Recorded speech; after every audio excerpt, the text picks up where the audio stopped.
Have a great weekend. Caitlin Mitchell at the CBC Weather Center. Folks, in Bathurst marking a very somber anniversary today. It's been 10 years since a tragic highway accident claimed 8 lives from the community. 12 people were traveling in a passenger van returning from a high school basketball game in Moncton when it fishtailed on a slippery highway and collided with the truck. 8 people died, 7 were players on the Bathurst High School basketball team.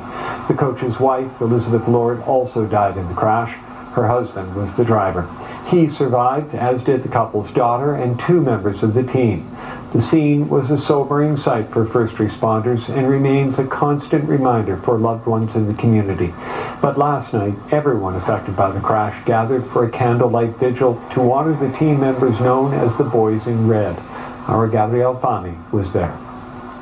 7 basketballs, 1 for each of the boys who died, right here.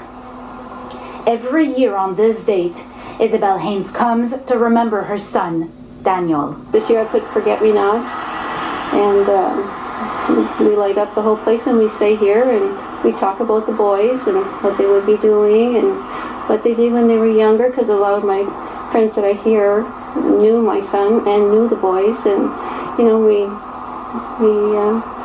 talk about them, and sometimes we laugh, we cry. It's just as hard for her today to talk about the call she got when she was home that night.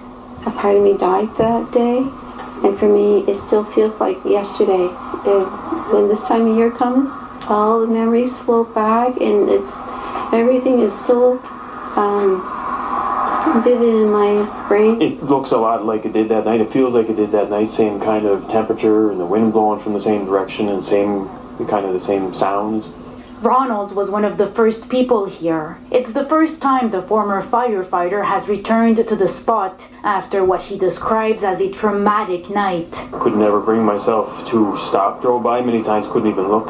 Just get the chills and stomach turn. But since it's the 10th anniversary, I kind of had a feeling I had to come out just to get some peace, just to finally say, well, I accept what happened. But that's something that's been hard for many to do. Jordan Frenette was captain of that team. He didn't go on the trip. He was homesick that day. Pretty much every day I find myself not necessarily asking why I'm still here, but kind of more thinking about what would have been for them. In just an instant, the teenager lost 7 of his best friends. A tattoo of their jersey numbers on his calf makes sure he never forgets.